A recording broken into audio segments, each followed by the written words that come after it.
Hello and welcome back to kids commerce zone. So दोस्तों, आज से जो एमसीक्यू का सेशन शुरू कर रहे हैं वो होंगे मिक्स्ड एमसीक्यूज़, टॉपिक वाइज नहीं हैं। और कितने एमसीक्यूज़ करने वाले हैं एक बार आप ज़रा चेक कर लो। यहाँ से मैं स्क्रॉल करके नीचे आऊँगा। यहाँ से ये देखिए, मुझे लगता है कि 600 से ज़्यादा ही हैं। हाँ, आप 550 के करीब एमसीक्यूज़ होंगे, 550 से ज़्यादा ही हैं। तो ये सारे एमसीक्यूज़ हम डिस्कस करने वाले हैं अपनी इसी सीरीज़ के अंदर। और ये एमसीक्यूज़ जो हैं ये आपको मिलेंगे किड्स कॉमर्स जोन की जो ऐप है उसके अंदर। 900 एमसीक्यूज़ की एक पीडीएफ है, इसके साथ ही मॉक टेस्ट हैं, 10 मॉक टेस्ट। हर मॉक टेस्ट में 50 क्वेश्चंस हैं अकाउंटेंसी के, और उसके एनालिसिस वीडियोस भी आपको अवेलेबल रहेंगे। तो वो आप किड्स कॉमर्स जोन की ऐप डाउनलोड कर लो, उसका लिंक जो है वो आपको मिल जाएगा डिस्क्रिप्शन बॉक्स में। तो आप लिंक से भी उसको जो है उस तक एक्सेस पा सकते हो और उसको डाउनलोड कर सकते हो। तो चलिए दोस्तों, शुरू करते हैं आज का session. So the first MCQ हमारा, ये जो एमसीक्यू है ये इनकम टैक्स का है। Income from letting of properties. अगर हमने प्रॉपर्टी यानी अपना घर, कोई बंगलो किराए पे दिया है तो उसकी जो इनकम है किस हेड के अंडर टैक्सेबल है, ये हमारा फर्स्ट एमसीक्यू है। A, chargeable under profit and gains of business profession, या B, chargeable under other sources, C, chargeable under house property, और चार्जेबल अंडर कैपिटल गेन। तो देखिए दोस्तों, जो भी हमारी इनकम फ्रॉम हाउस प्रॉपर्टी है, रेंटल इनकम जिसे हम कहते हैं, वो उस पर जो टैक्स लगता है वो लगता है under income from house property. जो पहला ए है उसमें बिजनेस या प्रोफेशन से होने वाली इनकम पे टैक्स लगता है। अदर सोर्स में बाकी हमारे कुल मिला के 4 हेड हैं। एक पहला हेड है हमारा सैलरी इनकम, फिर बिजनेस प्रोफेशन, फिर कैपिटल गेन, फिर हाउस प्रॉपर्टी, और उसके बाद हाउस प्रॉपर्टी के बाद अदर सोर्सेज। ये हमारे 4 हेड हैं, 4 सोर्स ऑफ इनकम है। तो बिजनेस प्रोफेशन में बिजनेस और प्रोफेशन से होने वाली इनकम, अदर सोर्स में ये जो अदर सोर्स लास्ट वाला है, ये 4 हेड छोड़कर बाकी जितनी भी इनकम है वो अदर सोर्स में आती हैं। फॉर एग्जांपल इंटरेस्ट आ गया, डिविडेंड आ गया, रॉयल्टी आ गई, डायरेक्टर फीस आ गई, तो ये सारी इनकम फ्रॉम अदर सोर्स में आएंगी। कैपिटल गेन में फिक्स एसेट्स को बेचने पे, जो फिक्स एसेट के बेचने पे जो गेन हुआ, land, building, plant, machinery, house hold items को छोड़कर, वो सारी की सारी कैपिटल गेन में आती हैं। और हाउस प्रॉपर्टी में आती है रेंटल इनकम। तो income from letting of properties हमारी रेंटल इनकम है, जो कि under the head house property taxable है। Next MCQ is income from other sources is chargeable to tax under. किस सेक्शन के अंदर जो है इनकम फ्रॉम अदर सोर्सेज जो है वो टैक्सेबल है? सेक्शन 55 सबसेक्शन 1, 56 सबसेक्शन 1, 57 सबसेक्शन 1, या 58 सबसेक्शन 1। तो under the head under section 56 subsection 1, जिसमें कि जनरल इनकम्स आती हैं, ठीक है। और एक और सेक्शन होती है 56 सबसेक्शन 2, ठीक है। उसमें आती हैं एक 56 सबसेक्शन 2 होती है जिसके अंदर आती हैं स्पेसिफिक इनकम, ठीक है। तो ये 2 इनकम है, लेकिन इनकम फ्रॉम अदर सोर्स में ये दोनों इनकम आती हैं। लेकिन अभी जो ऑप्शन में दी गई है वो है सेक्शन 56 सबसेक्शन 1, जिसके अंदर की जनरल इनकम्स आती हैं, उसके अंदर ये टैक्सेबल हैं। चलिए दोस्तों, नेक्स्ट पे मूव करते हैं। Next is Sushant has taken a house on rent. Sushant ने एक मकान किराए पे लिया, एंड सबलेट द सेम, और उसको आगे इसने किराए पे दिया। यानी पहले खुद किराए पे लिया, फिर उसी मकान को किसी और को किराए पे रेंट कर दिया। अब उसकी जो इनकम है, income from such house property shall be taxable under the head. वो इनकम किस हेड के अंडर टैक्सेबल होगी? Option A, income from house property, option B, income from other source, option C, business income, option D, none of the above.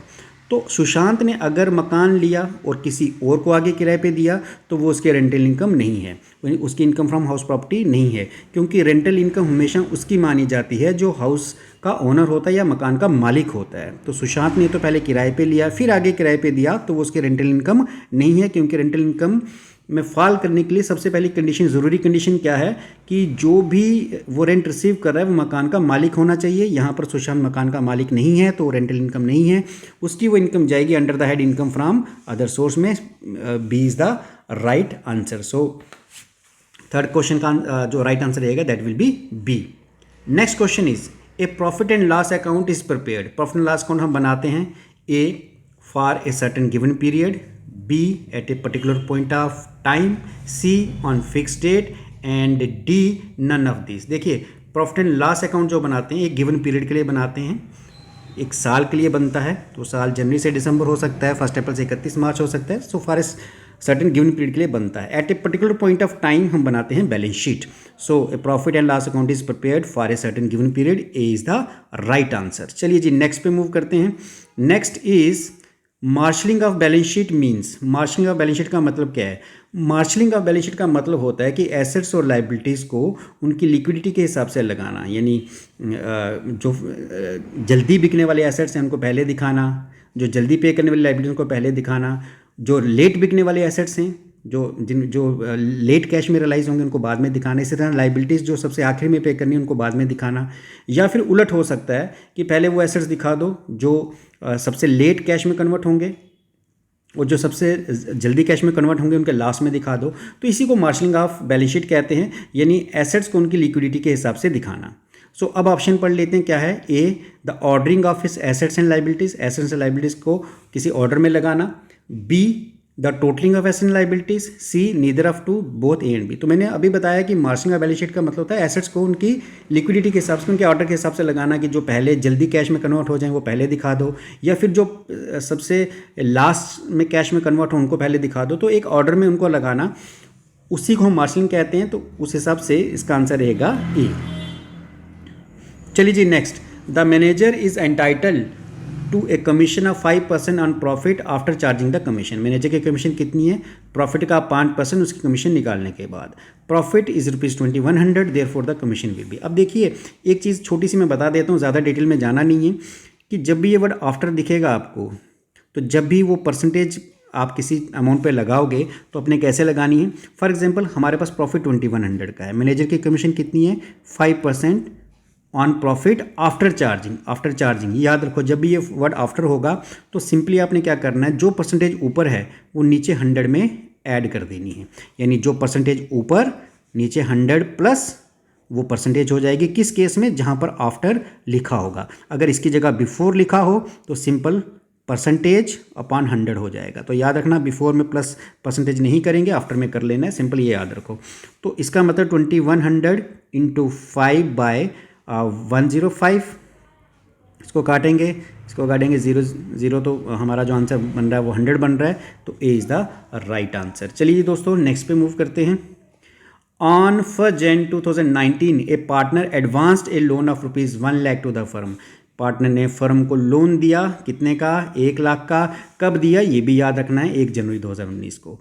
In the absence of agreement interest on loan on 31 मार्च 2019 को interest जो वो loan दिया गया उस पर interest कितना होगा। देखिए अगर रूल्स आपको अगर पार्टनरशिप के याद हो तो उसमें एक रूल ये था कि अगर कोई पार्टनर लोन देता है तो उसको at the rate of 6% interest हमें देना ही देना है। पार्टनरशिप डीड बनी है तो जितना लिखा है उतना देना है, नहीं बनी तो 6% तो देना ही देना है। तो इस केस में हमें 6% इंटरेस्ट हमें देना है, क्योंकि पार्टनरशिप डीड में इंटरेस्ट के बारे में कुछ मेंशन नहीं है। 6% इंटरेस्ट होता है साल का पर एनम। लेकिन आप ये देखो कि लोन कब दिया गया? 1 जनवरी को लोन दिया गया 2019, और साल ख़त्म हो रहा है आपके सामने ये 31 मार्च 2019। तो इसका मतलब लोन की जो ड्यूरेशन है उस टाइम की वो 3 महीने बनती, यानी 3 महीने का हम वो इंटरेस्ट उस साल के लिए निकालेंगे जिस साल जो 31 मार्च 2019 को ख़त्म हो रहा है। तो अब निकालना कैसे है भाई? ₹1,00,000 का लोन है, ठीक है, 6% रेट ऑफ इंटरेस्ट है साल का, लेकिन हमें कितने महीने का देना है? 3 महीने का। तो 6,000 हो गया 1 लाख का, 6% इंटू 3/12 कर लो, इसको इसका डिवाइड कर लो, 1500 हमारा आंसर हो जाएगा। B is the right answer. तो आपको याद रखना है कि अगर पार्टनर लोन देता है तो उस पर 6% इंटरेस्ट साल का मिलता है, यहाँ पर साल का नहीं मिलेगा, क्योंकि जनवरी से लेकर 31 मार्च तक बनते हैं सिर्फ 3 महीने। तो उन 3 महीनों का इंटरेस्ट हमें कैलकुलेट करना है 3/12 करके। चलिए जी नेक्स्ट पे 8th, opening capital is obtained by preparing. Opening capital हम कैसे निकाल सकते हैं? उसके लिए हमें क्या बनाना पड़ेगा? Debtor account, creditor account, opening statement of fair, cash account. देखिए डेटर अकाउंट जो ओपनिंग कैपिटल है, डेटर अकाउंट्स में तो हमें ये पता चलता है कि हमारे ओपनिंग डेटर्स कितने हैं, क्लोजिंग डेटर कितने हैं, या फिर हमें डेटर से कितनी कैश मिली। क्रेडिटर अकाउंट में हमारे ओपनिंग क्रेडिटर, क्लोजिंग क्रेडिटर या क्रेडिटर्स को कितनी कैश पे की, ये पता चलता है। कैश अकाउंट में कहाँ से कैश आया, कहाँ गया, कितना कैश हमारे पास बैलेंस पड़ा है, ये पता चलता है।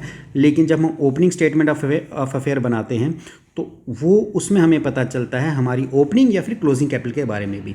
तो कभी भी ओपनिंग कैपिटल या क्लोजिंग कैपिटल बनानी हो, अपने ओपनिंग स्टेटमेंट ऑफ अफेयर बनाना पड़ता है। एक तरह की बैलेंस शीट होती है, एक तरह की ये बैलेंस शीट होती है, एक तरफ लाइबिलिटीज़, एक तरफ एसेट्स। तो यहाँ पर एसेट्स का हम टोटल करते हैं, यहाँ पर आपको पता है कैपिटल और लाइबिलिटीज़ होती है मोटे तौर पर। तो जब हम एसेट्स का, आप सबको ये पता है कि दोनों साइड्स कैपिटल और एसेट्स हमेशा बराबर होते हैं। सपोज करो अगर एसेट्स 1 लाख के हैं और मान लो लाइबिलिटीज़ आपकी 70,000 है, तो हम ये मान के चलते हैं, फिर हम ये मान लेते हैं कि हमारी जो कैपिटल है वो 30,000 है। ठीक है, तो इस तरह से हम ओपनिंग स्टेटमेंट ऑफ अफेयर बनाते हैं। तो जिससे हमें क्या पता चलता है, कैपिटल के बारे में पता चलता है, वो चाहे ओपनिंग हो चाहे क्लोजिंग हो। ओपनिंग कैपिटल कैसे पता चलेगी, अगर ओपनिंग डेट को बना रहे हैं, क्लोजिंग कैपिटल जब हम क्लोजिंग डेट को बना रहे हैं। चलिए जी नेक्स्ट पे 9th, in single entry system profit is calculated by. Single entry system में प्रॉफिट को हम किस तरह से कैलकुलेट करते हैं। A opening capital plus drawing minus fresh capital minus closing capital, B closing capital plus drawing plus fresh capital minus opening capital, C closing capital minus drawings plus fresh capital minus opening capital, और D closing capital plus drawing minus fresh capital minus opening capital. तो याद रखो single entry system अगर आप सबने पढ़ा है तो उसका एक फॉर्मूला था प्रॉफिट कैलकुलेट करने का, वो था जो भी क्लोजिंग कैपिटल है उसमें जो जो चीज़ें कैपिटल को रिड्यूस करती हैं या कम करती हैं उनको हम ऐड कर देंगे, और जो जो चीज़ें कैपिटल को बढ़ाती हैं यानी इंक्रीज करती हैं उनको माइनस कर देंगे, तो हमारा प्रॉफिट निकल आएगा। तो फॉर्मूला रहेगा closing capital plus drawings minus fresh capital minus opening capital. तो ये कैलकुलेट करके हम अपना क्या दिखा सकते हैं, प्रॉफिट या फिर लॉस भी आ सकता है। So D is the right answer. चलिए जी नेक्स्ट पे मूव करते हैं। A and B are partner sharing profit losses in the ratio of 3:2। A की कैपिटल 30,000 है, बी की कैपिटल 15,000 है। That means C agree to give 1/5 share of profit to him. C एक नया पार्टनर जिसको कि 1/5 शेयर दिया जाएगा।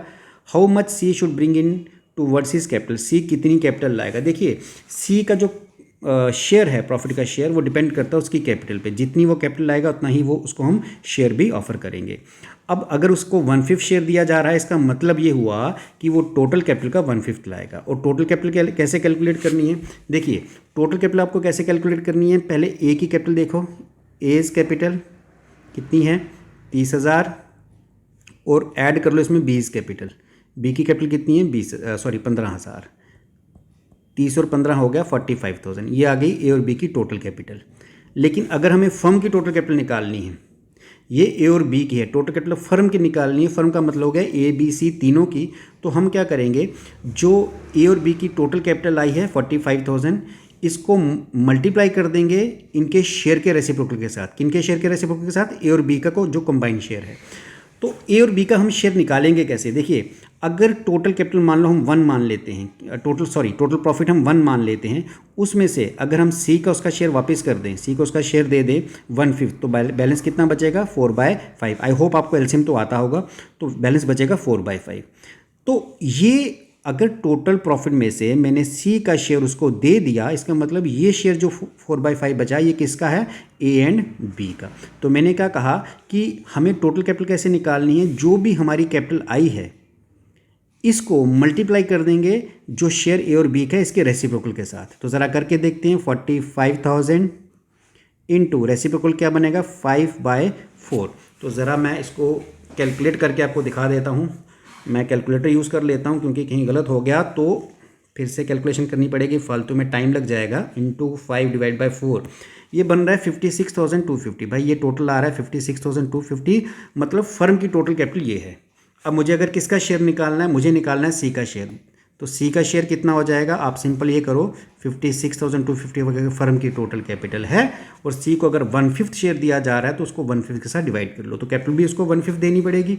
तो 1/5 अगर हम करेंगे तो बनती है 11,250। तो हमारा आंसर रहेगा डी। तो पहले करना क्या है, पहले जो ओल्ड पार्टनर्स हैं इनकी कैपिटल का टोटल करो। टोटल आ गया 45,000, फिर इनका दोनों का कंबाइंड शेयर निकालो। हमने कंबाइंड कैपिटल की तो कंबाइंड शेयर निकालना है। कंबाइंड शेयर कैसे निकालना है, टोटल शेयर अगर हम 1 मान लेते हैं उसमें से आपको सिंपल माइनस कर देना सी का शेयर। उसका शेयर देने के बाद कंबाइंड जो उनका शेयर होगा वो 4/5 होगा। तो उनकी कंबाइंड कैपिटल को उनके कंबाइंड शेयर के रेसिप्रोकल के साथ मल्टीप्लाई कर लेना है, तो आपकी फर्म की टोटल कैपिटल निकलेगी, यानी ए बी सी तीनों की। तो अब अगर सी को 1/5 शेयर दिया जा रहा है तो कैपिटल में भी उसका शेयर 1/5 होगा, जो कि कितना आएगा 11,250। तो D is the right answer. चलिए जी नेक्स्ट पे मूव करते हैं। A new firm commenced business on 1st Jan 2006 and purchased goods costing rupees 90,000 during the year. A sum of 6,000 was spent on freight inwards. तो एक company ने business नया शुरू किया, एक फर्म ने नया बिजनेस शुरू किया, उसने गुड्स खरीदी 90,000 की, ठीक है, और 6,000 उसने किराया दे दिया उन गुड्स को लाने के लिए. At the end of the year the cost of goods sold still unsold was 12,000. तो ये हमारा क्लोजिंग स्टॉक है. साल के एंड में क्लोजिंग स्टॉक कितने का बढ़ा हुआ है? 12,000 का, और सेल्स 1,20,000 की है. तो हमें ग्रॉस प्रॉफिट दिखाना है भाई. अगर आपको ग्रॉस प्रॉफिट दिखाना है तो ये फॉर्मूला याद रखो, सेल्स प्लस क्लोजिंग स्टॉक, ठीक है, माइनस, वैसे तो ओपनिंग स्टॉक भी माइनस करते हैं लेकिन इस केस में है नहीं तो मैं लिख देता हूँ, माइनस परचेजेस और माइनस डायरेक्ट एक्सपेंस. ये ऐसे फॉर्मूला है ग्रॉस प्रॉफिट को निकालने का. तो अब हम वैल्यूज पुट कर लेते हैं. देखिए हमारे पास सेल 1,20,000 की है, राइट. हमारे पास क्लोजिंग स्टॉक ये दिया हुआ है 12,000 का, अनसोल्ड स्टॉक ही क्लोजिंग स्टॉक होता है. तो 12,000 का हमारा क्लोजिंग स्टॉक, ये दोनों टोटल कर लिया. माइनस क्या करना, ओपनिंग स्टॉक हमें नहीं दिया, छोड़ दो. परचेजेस कितनी है? 90,000 की, और माइनस डायरेक्ट एक्सपेंस. तो ये जो कैरेज है फ्रेट इनवर्ड, ये हमारा डायरेक्ट एक्सपेंस है, ये भी माइनस कर देना है. तो 1,32,000 ये दोनों का टोटल बन गया. इसमें से 96,000 आप माइनस कर लो इन दोनों का टोटल, ठीक है. तो देखते हैं 0 0 0, 12 में से 6 गए 6, 12 में से 9 गए 3, 36,000 हमारा बच रहा है. ए इज़ द राइट आंसर. तो इस तरह से आप ये फॉर्मूला लगा के अपना ग्रॉस प्रॉफिट दिखा सकते हो. चलिए जी नेक्स्ट पे. A prepayment of insurance premium will appear in the balance sheet and in insurance account respectively. अगर हमने इंश्योरेंस की प्री पेमेंट की है यानी प्रीपेड यानी एडवांस में दी है तो उसको हम कहाँ दिखाएंगे? कोई भी एक्सपेंस अगर हम एडवांस में दिखाते हैं तो हमारा एसेट है, और एसेट का एक तो आपको पता है कि डेबिट बैलेंस होता है. तो एसेट हमारा क्या है? एसेट हमारा डेबिट बैलेंस है. तो अब हम ऑप्शन पढ़ लेते हैं. कहते हैं कि लायबिलिटी, बिल्कुल नहीं, क्योंकि जो एडवांस में पेमेंट प्रीपेड एक्सपेंस जितने भी हों, किसी भी तरह का प्रीपेड एक्सपेंस हमारा क्या होता है? हमारा एसेट होता है. तो लायबिलिटी नहीं है, इसलिए पहला आंसर गलत. एंड एसेट ठीक है, एंड डेबिट बैलेंस बिल्कुल जी, क्योंकि प्रीपेड एक्सपेंस एसेट्स होते हैं, और एसेट्स का हमेशा कौन सा बैलेंस होता है? डेबिट बैलेंस या फिर नील बैलेंस भी होता है, कभी भी क्रेडिट बैलेंस नहीं होता. तो B is the right answer. बाकी ऑप्शंस भी देख लेते हैं. बाकी options, an asset and credit balance बिल्कुल नहीं. एसेट तो है, एसेट तो होता है, ये तो ठीक है यहाँ तक, लेकिन क्रेडिट बैलेंस नहीं होता. एसेट्स का हमेशा डेबिट बैलेंस होता है या नील बैलेंस होता है. चलिए जी नेक्स्ट पे बात करते हैं. 13th, under statement of closing work in progress in the period will. अगर हमने क्लोजिंग वर्क इन प्रोग्रेस को, अंडर स्टेटमेंट का मतलब होता है कम वैल्यू दिखाना, यानी अगर मान लो वो 5,000 का था और अगर हमने उसको 4,000 दिखाया, 5,000 का क्लोजिंग वर्क इन प्रोग्रेस अगर हमने 4,000 दिखाया यानी 1,000 कम दिखाया, तो उससे क्या होगा? Under state cost of goods manufacture in that period, कि हमारी जो कॉस्ट ऑफ गुड्स मैन्युफैक्चर है वो कम हो जाएगी. बिल्कुल नहीं, कॉस्ट ऑफ गुड्स उल्टा बढ़ जाएगी. अंडर स्टेट नहीं होगी, उल्टा बढ़ जाएगी. Overstate current assets, current asset को ज़्यादा दिखाएगा? बिल्कुल नहीं, करंट एसेट्स को ये उल्टा कम दिखाएगा. ओवरस्टेट ग्रॉस प्रॉफिट, नहीं, ग्रॉस प्रॉफिट को भी कम दिखाएगा, क्योंकि ये क्लोजिंग वर्क इन प्रोग्रेस है. और क्लोजिंग आपको पता है हम क्रेडिट साइड में लेते हैं, तो क्रेडिट साइड में हम क्या लेते हैं? इनकम्स लेते हैं. तो अगर हम इनकम्स कम दिखाते हैं तो हमारा ग्रॉस प्रॉफिट भी कम दिखेगा. Understate net income in that period, ये बिल्कुल सही है कि अगर हम क्लोजिंग वर्क इन प्रोग्रेस कम दिखाएंगे तो हमारी इनकम भी उस पीरियड में कम दिखेगी. So D is the right answer. चलिए जी next is, if sales revenues are 4 lakh, cost of good sold is rupees 3,10,000 and operating expense are 60,000, gross profit is. देखिए सिंपल सी बात है कि जो ग्रॉस प्रॉफिट होता है उसमें से सेल्स, ग्रॉस प्रॉफिट निकालने का फॉर्मूला एक और भी आपको बता दूं, sales minus cost of good sold, COGS मतलब कॉस्ट ऑफ गुड सोल्ड, तो आपका ग्रॉस प्रॉफिट आ जाएगा. तो इसी क्वेश्चन में अगर हम देख लें कि सेल कितनी है? 4 lakh, minus cost of good sold हमारी कितनी है? 3,10,000, तो ग्रॉस प्रॉफिट हमारा कितना हो गया? 90,000. B is the right answer. Operating expense नहीं लेते. हाँ, अगर क्वेश्चन में पूछा होता है कि नेट प्रॉफिट दिखाओ, तो फिर हम इस 60,000 के जो हमारे ऑपरेटिंग एक्सपेंस हैं इसको माइनस कर देते. अगर इसको भी माइनस कर देते 60,000, तब हमारा जो वैल्यू आती 30,000, मैं यहाँ लिख रहा हूँ, वो हमारा क्या होता? तब हम उसको नेट प्रॉफिट कहते. तो अगर नेट प्रॉफिट पूछा होता तो सेल्स में से ये कॉस्ट ऑफ गुड सोल्ड भी माइनस कर देते, ये ऑपरेटिंग एक्सपेंस भी माइनस कर देते, तो हमारा नेट प्रॉफिट आता. फिलहाल पूछा था ग्रॉस प्रॉफिट, उस केस में बी रहेगा इसका आंसर. Next, sales are equal to, sales किसके बराबर होती हैं? Cost of good sold minus gross profit, cost of good sold plus gross profit, cost of good sold या cost of good sold plus net profit. तो अब सबको पता है कि sales is equal to cost of goods sold, यानी जो goods बेची उसकी कॉस्ट प्लस उसमें हम क्या ऐड कर देते हैं, ग्रॉस प्रॉफिट। हम क्या ऐड करेंगे, ग्रॉस प्रॉफिट, तो हमारी सेल बनेगी। तो कॉस्ट प्लस प्रॉफिट हमारी सेल है, प्रॉफिट कौन सा, ग्रॉस प्रॉफिट। सो उस हिसाब से हमारा आंसर रहेगा बी। चलिए जी, इफ सेल्स आर 2000, अगर सेल हमारी 2000 हैं and rate of gross profit and cost of goods sold is 25%, then the cost of goods sold will be. तो सिंपल, अगर इसने ये कहा कि सेल 2000 की है और ग्रॉस प्रॉफिट ऑन कॉस्ट हमारा जो है 25% है, then cost of goods sold, तो कॉस्ट ऑफ गुड्स सोल्ड कितनी होगी। सिंपल ये करो, सिंपल आपने क्या करना है, 2000, ठीक है। अब इसने कहा sale 2000, rate of gross profit on cost of goods sold 25%, तो हमारी कॉस्ट ऑफ गुड्स सोल्ड कितनी होगी। तो सिंपल आप ये कर लो, इनटू, पहले डिवाइड कर लो इसको 125 के साथ, क्योंकि ये 125 कहाँ से आया, कॉस्ट प्लस प्रॉफिट, यानी कॉस्ट अगर मान लो हम 100 मान के चलते हैं तो प्रॉफिट 25% यानी 125, और कॉस्ट हमारी अगर हमने 100 मानी है, तो इसको अगर आप सॉल्व करोगे 5 के साथ, ये 4 के साथ, 400 इंटू 4 यानी 1600, तो हमारी कॉस्ट ऑफ गुड्स सोल्ड रहेगी 1600, ठीक है। तो 2000 125 को मैं क्यों डिवाइड करूँ 125 के साथ, यानी मैं मान के चलूँ कि कॉस्ट प्लस प्रॉफिट, यानी कॉस्ट 100 और प्रॉफिट 25%, तो इसके साथ डिवाइड करके मुझे क्या निकालनी है, कॉस्ट, जो कि मैंने कॉस्ट मैंने क्या अज्यूम की थी 100, तो मेरी कॉस्ट निकल जाएगी, तो वो जो कि कितनी होगी 1600 के बराबर।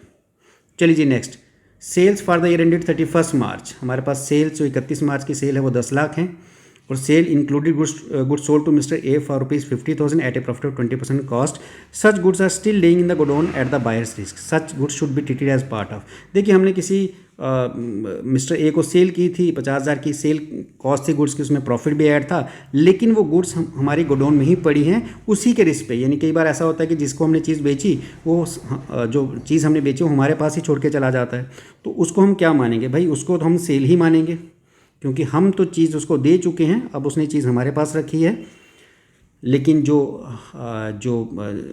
दो लोगों के बीच ऑब्लिगेशंस थी वो ख़त्म हो गई, मैंने चीज़ दे दी और पैसा ले लिया, वो चीज़ मेरे पास रख के गया, तो इसका मतलब ये नहीं कि वो सेल नहीं है, वो सेल ही है, हालांकि चीज़ मेरे पास ही पड़ी है, तो उसको हम सेल ही ट्रीट करेंगे, ना क्लोजिंग स्टॉक ट्रीट करेंगे, ना गुड्स इन ट्रांजिट, ना सेल्स रिटर्न। क्लोजिंग स्टॉक नहीं है क्योंकि वो बचा हुआ स्टॉक नहीं है, वो बिक चुका स्टॉक है। गुड्स इन ट्रांजिट का मतलब होता है ऐसी गुड्स जो मैंने भेज दी लेकिन अभी तक पहुंची नहीं, और सेल्स रिटर्न मतलब बेची हुई गुड्स से वापस आती हैं, तो सेल्स रिटर्न, तो तीनों में से कोई भी नहीं है, इट मीन्स वो हमारी सेल्स ही है। चलिए दोस्तों नेक्स्ट पे मूव करते हैं।